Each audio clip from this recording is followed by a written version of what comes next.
Salut tout le monde, j'espère que vous allez bien. 2016 a eu son lot de surprises et de très bons films et il était important pour moi de revenir sur cette année.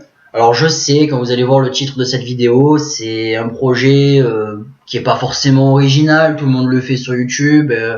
Mais est-ce que ça m'empêche de vous souhaiter une bonne année un peu en retard? C'est vrai, puisque j'ai pas réussi à sortir cette vidéo dans les temps, juste après le nouvel an. Et est-ce que ça m'empêche de faire mon top? Bah non. Donc évidemment, ce top 10 va être encore plus subjectif que toutes mes autres critiques, c'est le but de ma chaîne, Vlog Ciné. Et elle est basée uniquement sur les films de 2016 que j'ai vus. J'ai pas vu tous les films de 2016, faut pas déconner, j'ai quand même une vie sociale, respectez-moi. Mais non, mais voilà.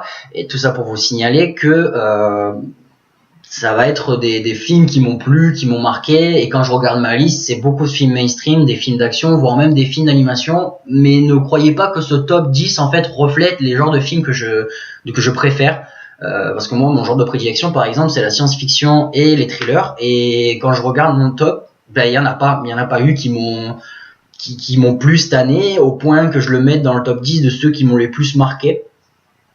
Donc du coup voilà, c'était aussi important juste pour vous dire que voilà, la saison 2015-2016 ça a été pour moi une période où j'étais le plus au cinéma, je crois. J'ai vraiment bien rentabilisé mon tarif étudiant, et 2015 ça a été une période où j'ai eu droit à de très grands chefs-d'œuvre au cinéma, et j'ai eu la chance d'aller les voir, notamment je pense à l'excellent chef-d'œuvre, l'excellent film de Christopher Nolan d'Interstellar, ou encore Edge of Tomorrow, un excellent film avec un très bon projet derrière, un très bon concept exploité, je voulais dire. Et évidemment, j'ai vu Star Wars 7 au cinéma. Malgré toutes les critiques qu'il y a eu, j'ai vécu un Star Wars en salle, chose que je ne pensais jamais vivre, puisque je n'ai même pas eu, j'étais trop jeune pour la prélogie, et je vous parle même, la trilogie est sortie dans les années 70. Enfin bref, 2016 a quand même eu, voilà, son lot de surprises, j'ai eu droit à quelques claques, et il était important que je revienne sur cette année. Je pense que je vais couper cette vidéo en deux, c'est-à-dire que je vais aller jusqu'au 5e film. Alors évidemment, voilà, dans le top 10, le 10e film, c'est celui que j'ai le moins aimé par rapport au premier, c'est dans l'ordre logique des choses. Mais pour pas que la vidéo soit trop longue, pour pas qu'elle fasse par exemple 3/4 d'heure, voire 1 heure, je vais la couper en deux, donc je vais m'arrêter peut-être au 5e film. Du coup voilà. Avant de démarrer ce top 10, je veux quand même parler de deux films, faire deux mentions spéciales. Qui n'ont pas été assez bons, ces deux films, pour que je les mette dans mon top 10, mais j'avais quand même envie d'en parler parce qu'ils existent tout simplement dans cette année 2016, et j'avais envie d'en parler ne serait-ce qu'un petit peu, donc je vais faire vite pour pas que la vidéo soit trop longue. Alors le premier film dont je vais vous parler, c'est un truc de fou, parce que je pense, en disant ça, je suis objectif, je pense que c'est le film le plus détesté de l'année 2016, et bizarrement je l'ai aimé. Je vais vous parler de Suicide Squad vite fait, je vous le promets vite fait, ne quittez pas cette vidéo, ne me crachez pas au visage.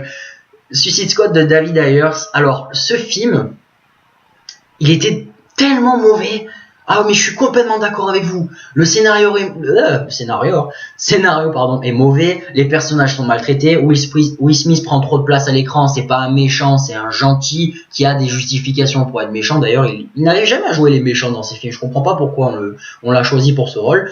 Les autres personnages sont pas assez exploités, l'esthétisme du film est dégueulasse, les rebondissements sont prévisibles et pas intéressant à suivre. Enfin bref, il y a un gros problème dans Suicide Squad, le projet est vraiment mal foutu. Et je parle même pas de Jared Leto qu'on voit 2 minutes, c'était censé être l'introduction du nouveau personnage du Joker par Jared Leto, les gars, et on le voit que 2 minutes dans le film.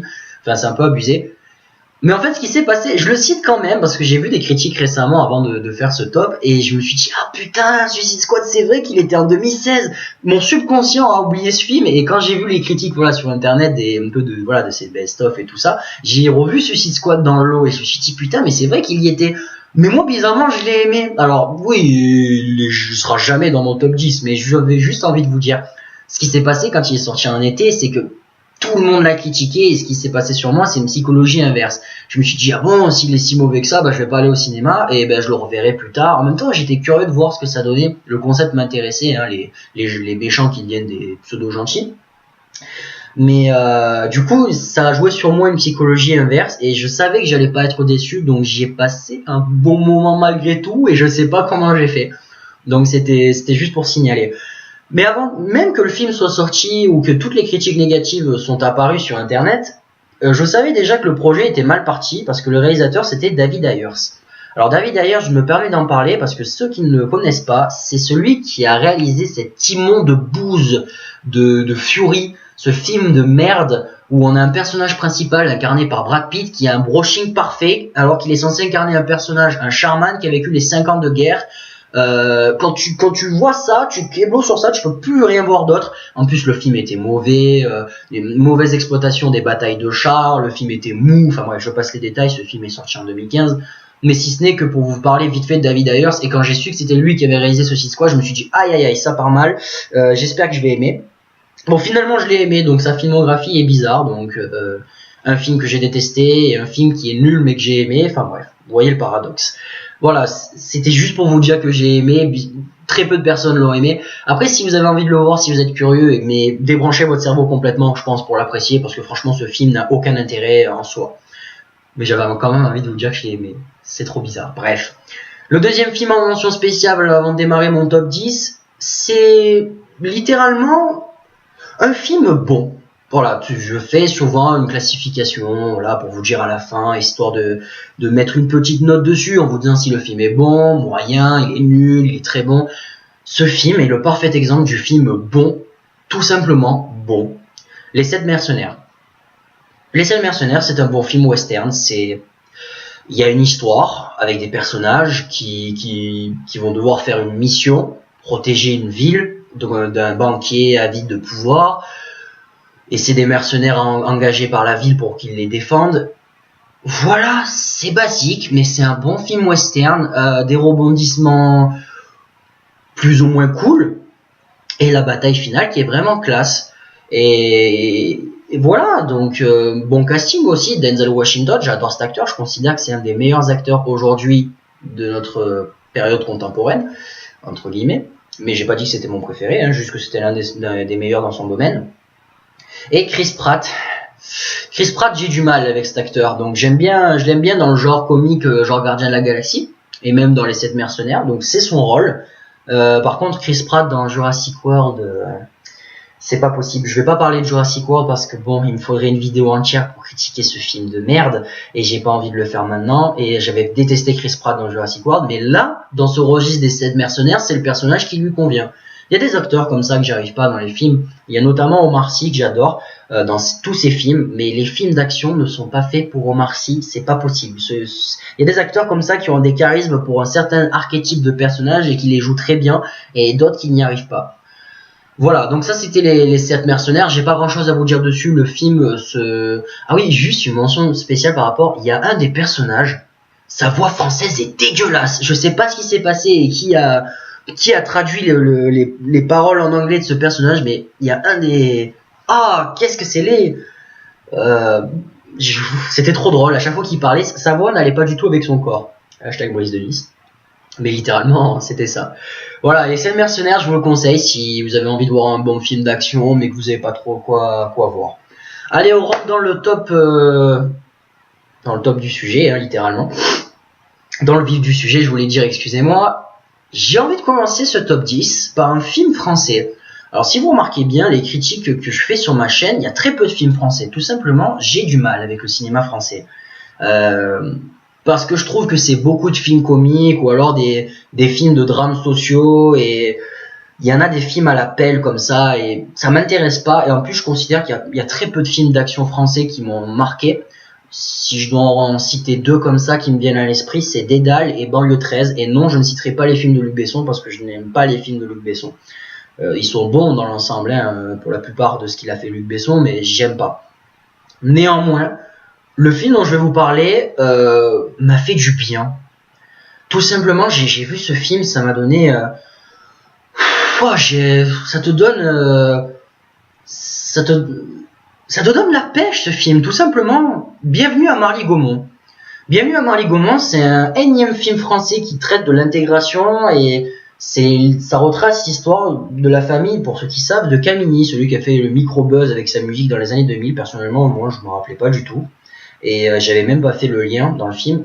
Le film, en fait, ce qui est bien, hein, je dis ça, mais il se base pas sur le fait, nous on est la famille de Camini, voilà, notre histoire est cool. Non, même pas ça. Je trouve que si on me l'avait pas dit, bah, j'aurais passé où. Pour moi, c'était une famille comme une autre qui venait d'arriver en France, et en plus dans le nord de la France. Donc ça rend vraiment les clichés entre guillemets de Bienvenue chez les Ch'tis. Donc c'est pour ça que j'ai vraiment bien aimé. Mais non, le film se défend pas, va pas se baser sur Camille d'ailleurs, il se base sur son père qui a eu une histoire particulière parce que c'était un médecin qui a été muté en France et qui a eu la possibilité du coup d'arriver en France grâce à son travail. Et leur histoire est vraiment, c'est trop sympa, enfin j'adore, je trouve ça mac. Et donc c'est un film qui a été réalisé, je cite quand même le réalisateur parce que j'adorais ce film, Julien Rambaldi, si je le dis bien, si je le dis pas mal. Et ouais, voilà. Alors c'est pas un film exceptionnel dans le sens si vous êtes habitué à voir des films qui traitent sur l'intégration, des films basés plus sur des thèmes sociaux, peut-être que vous allez pas autant apprécier ce film Bienvenue à Marie-Gaumont comme je l'ai apprécié. Mais je trouve qu'avec le clivage de merde qu'il y a en ce moment dans notre société française, ce film fait du bien à voir et voilà, j'avais envie de le mettre parce qu'il m'a fait du bien, j'ai adoré l'histoire, je trouvais les personnages attachants, ça reprenait voilà, beaucoup de films que j'ai appréciés, notamment Bienvenue chez les Ch'tis, ça prend un peu le même archétype. Voilà, j'ai apprécié Bienvenue à Marie-Gaumont et je vous le conseille si vous avez envie de voir un bon petit film français. Je passe très vite en 9ème place, le premier film d'animation de mon top 10, et là c'est, si je le mets, c'est parce que je m'y attendais pas, en fait, c'est pas forcément un film que j'attendais avec impatience. Le Monde de Dory, bah comme quoi, il y a des suites comme ça qui sont vraiment sympas à regarder. Alors évidemment, il faut aller voir Le Monde de Dory si on a vu Le Monde de Nemo, hein, parce que quelqu'un qui n'a pas vu Le Monde de Nemo, qui voit Le Monde de Dory, il va peut-être moins l'apprécier que les autres. Et évidemment, c'est la logique des suites. Mais je trouvais que l'univers s'est enrichi en proposant une nouvelle histoire basée donc sur Dory, qui a ses origines et qui l'ont bien exploité. Les nouveaux personnages sont cool et les anciens font leur taf, ils sont là, ils sont présents, ils font évoluer l'histoire. L'environnement, tout est bien traité.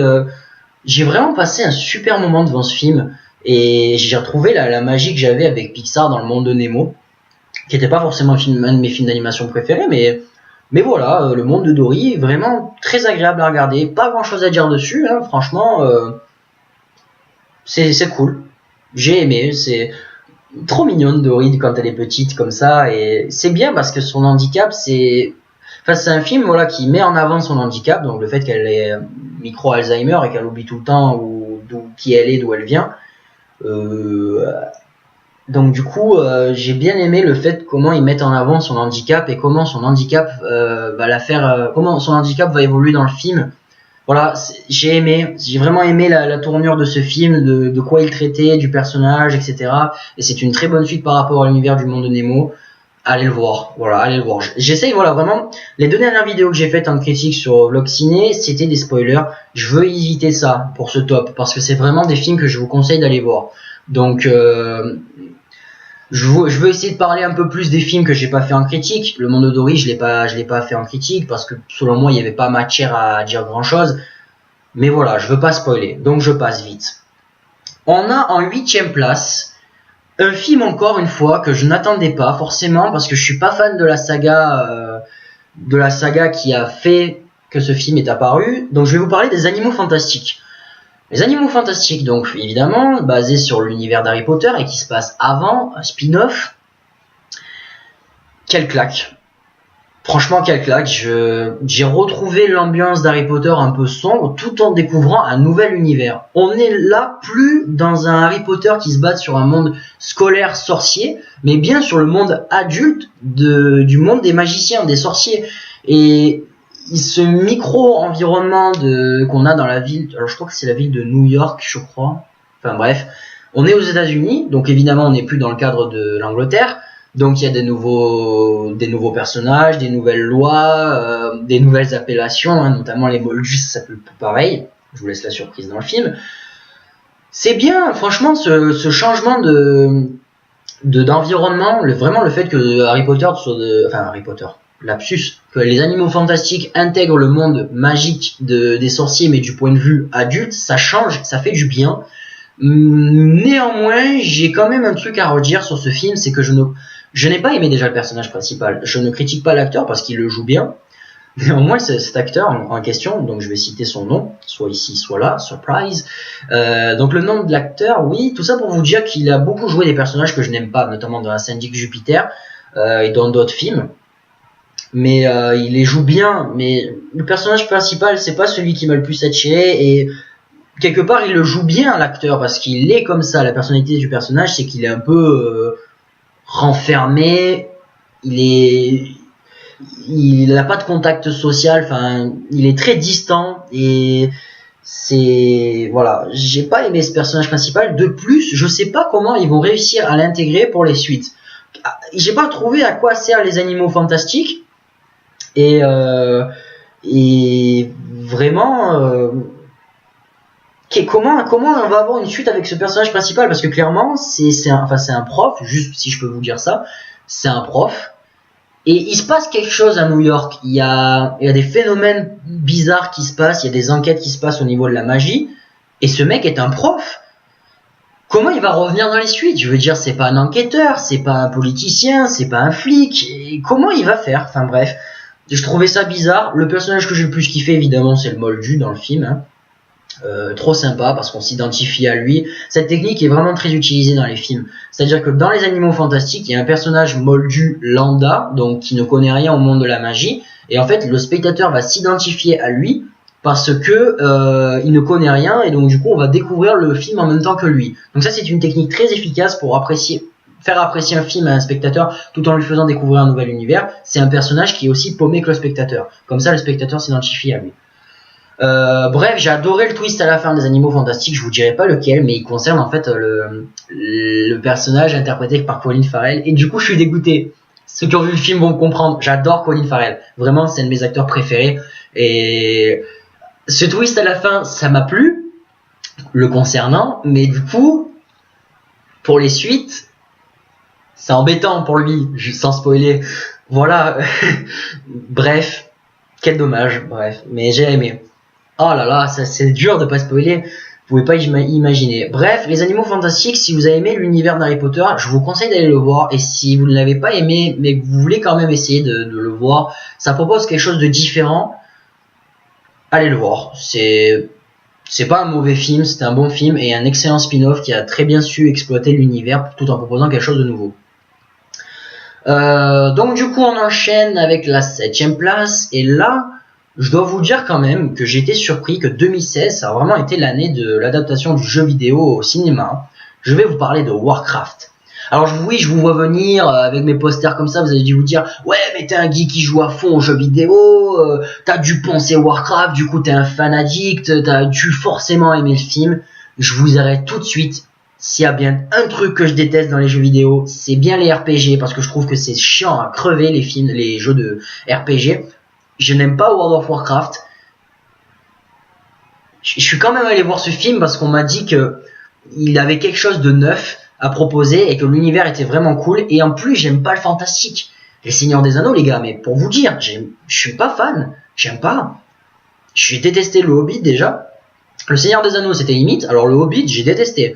Ça, c'était un exemple de film dans l'univers fantastique. Narnia, c'est pareil. C'est voilà, fantastique, c'est bof quoi pour moi.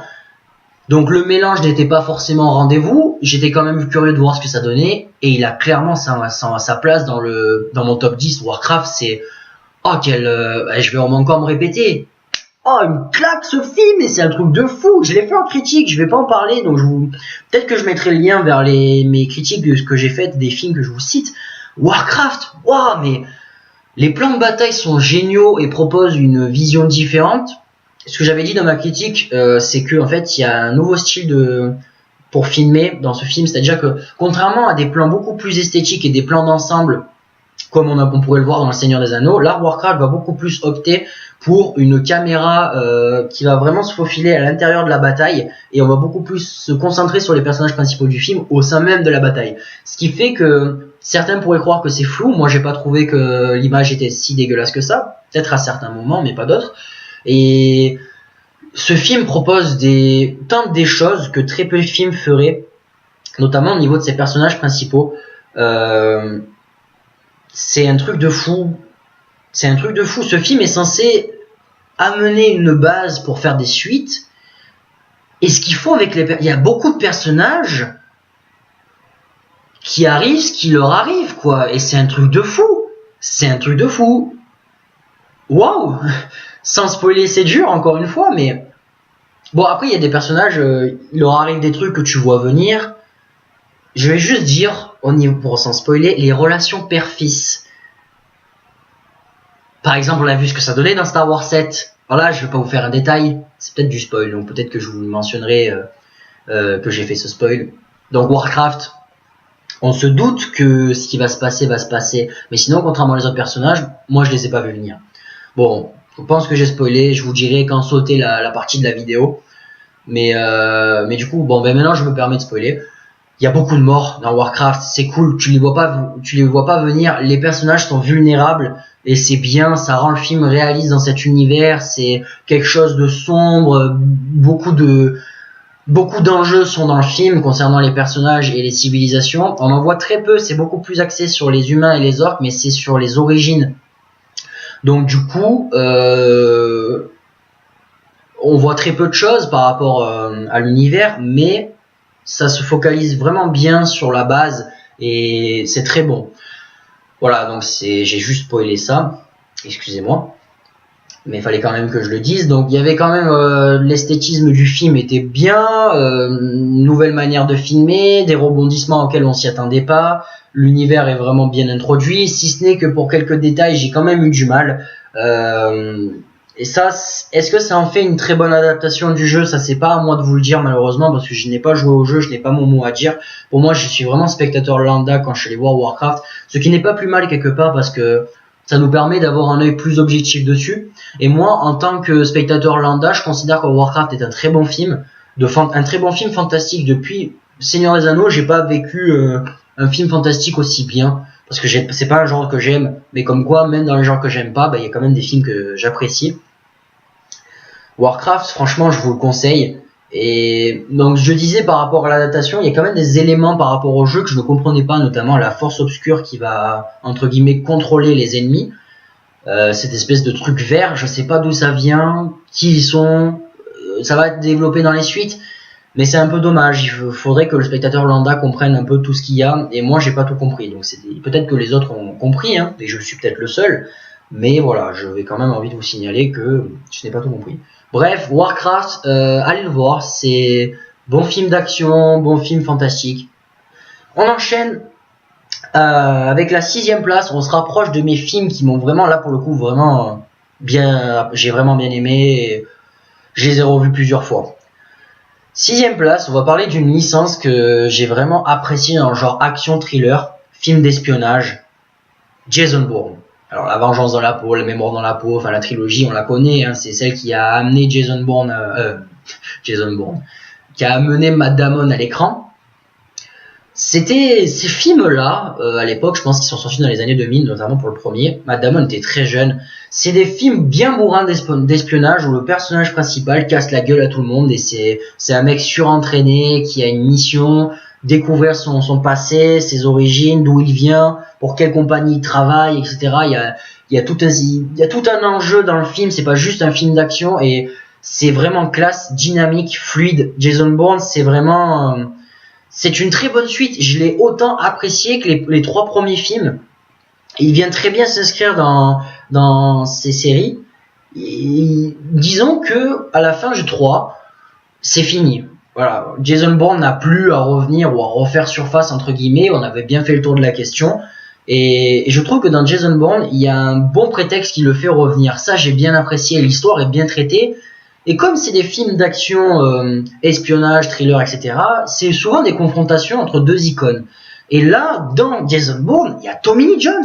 Attendez, les mecs, ce gars a un charisme monstre. Et il avait complètement sa place dans l'univers de Jason Bourne. Donc il est présent dans ce film, dans le 4e volet de la série.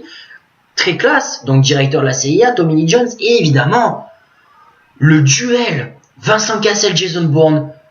Enfin, Vincent Cassel, Matt Damon, Jason Bourne. Oh, qu'est-ce que c'est classe! Vincent Cassel, c'est un de mes acteurs français préférés.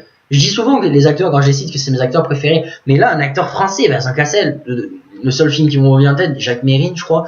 Il avait super bien joué dedans. Vincent Cassel, j'adore. Et il a un charisme, il a autant de charisme ce gars que Jason Bourne.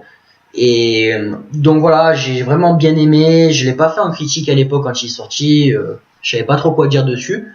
Et franchement non. Ceux qui ont aimé Jason Bourne, je pense pas que vous allez être déçus. Faut être prêt à avoir quelque chose de différent. Mais moi je trouve qu'il y a vraiment des bonnes bases par rapport aux anciens. Et voilà, j'ai vraiment bien apprécié. J'adore. Franchement j'adore. Jason Bourne dans mon cœur. Alors on arrive à la 5e place et je pense que ça va être le dernier film dont je vais parler avant de couper cette vidéo, parce que là on en est presque à 25 minutes. Je vais essayer de finir pas trop long, faut pas que le format soit trop long, c'est ça que je veux dire. 5e place, encore une fois, et là ce film je vais le défendre à mort. Je vais le défendre à mort parce que en plus d'être une adaptation de jeu vidéo en film, et quoique Hardcore Henry, waouh, le projet d'Hardcore Henry est vraiment génial. Si vous n'avez pas entendu parler de ce film, c'est normal parce qu'il n'est pas resté au cinéma longtemps. Parce qu'il y avait un Marvel qui est sorti en même temps. Donc Hardcore Henry s'est barré au bout de 2-3 jours de cinéma. J'ai pas pu le voir au cinéma, j'étais trop dégoûté. Ça m'énerve que des films comme ça, qui ont des projets et qui ont un concept nouveau à exploiter, n'a pas plus de chance que ça au cinéma. Forcément, Hardcore Henry, c'est quoi? C'est un film de fan footage, donc filmé à la caméra, dans lequel on voit que les mains. En fait, je sais pas comment vous dire, c'est un peu bizarre. Si ceux qui ont joué aux jeux vidéo de guerre, donc au style FPS, c'est vraiment, la caméra, c'est la tête du personnage. Donc tout le long du film, on est comme ça, on est les yeux du personnage. Et vraiment, j'aime ce style parce qu'évidemment, je suis un fan de jeux vidéo et l'identité du jeu vidéo est extrêmement présente dans le scénario, dans les actions, les rebondissements et même le film s'est vendu comme ça, c'est-à-dire qu'ils ont fait Hardcore Henry, le mélange entre Call of Duty et Jason Bourne pour le coup. Et oui, complètement, Hardcore Henry, c'est ça. Et certaines personnes, auraient cru que ce style ferait que l'action serait trop fouillie et qu'on ne voie pas très bien ce qui se passe et que ce ne soit pas fluide. Je vous arrête tout de suite. Franchement, j'ai trouvé que le scénario, l'histoire était bien expliquée, on suit bien, l'action n'est pas dégueulasse, on est dans un univers de baston pur. Hardcore Henry, c'est de la baston pure, c'est un excellent film d'action. Dans le genre fan footage, innover, c'est pas évident. Disons que le fan footage a eu ses licences, notamment Rec, Cloverfield, Paranormal Activity. Oui, je l'ai cité, même si j'ai pas trop apprécié. Et c'est difficile d'innover dans le fan footage. Et notamment ce qu'avait fait Unfriended dans le genre film d'horreur fan footage, en se basant sur le truc de l'ordinateur Skype. Hardcore Henry innove dans le style FPS, film d'action. Et je le défends à mort parce qu'il n'a pas eu sa chance.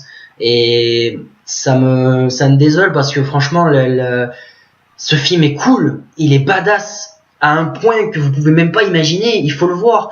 Alors ceux qui sont fans de Call of Duty comme moi, il y a des allusions notamment sur le passage sniping qu'on a tous kiffé dans Modern Warfare 1. Il est présent dans Hardcore Henry un petit peu. Et pour que vous le sachiez, Hardcore Henry a été produit par le gars qui a réalisé Wanted. Donc rien que ça, c'est ce genre de film là d'action bien bourrin qui mérite d'être vu parce que franchement ils ont quelque chose en plus, quelque chose de nouveau à apporter, contrairement aux films Marvel, voilà, à la pelle qu'on a l'habitude de voir et qui vont pas innover. Là, Hardcore Henry, je le défends à mort, c'est un très bon film et très violent d'ailleurs. Faut accepter de voir des trucs violents dans Hardcore Henry, mais voilà, très bon film. Donc je vais couper la vidéo à ce stade-là. On se retrouvera pour mon top 4 en fait de ce qui va rester de mes films préférés de 2016. J'espère que ce format de vidéo vous a plu. Excusez-moi si c'était un peu long, si je me suis répété par moments. Qu'est-ce que vous avez pensé des films dont je vous ai parlé? Est-ce que il y en a que vous avez aimé, pas aimé? N'hésitez pas à le dire dans les commentaires. On se retrouvera pour la deuxième partie de mon top flop de cette année 2016. Et puis tout simplement, on se reverra pour la prochaine fois. Allez, ciao, à la prochaine!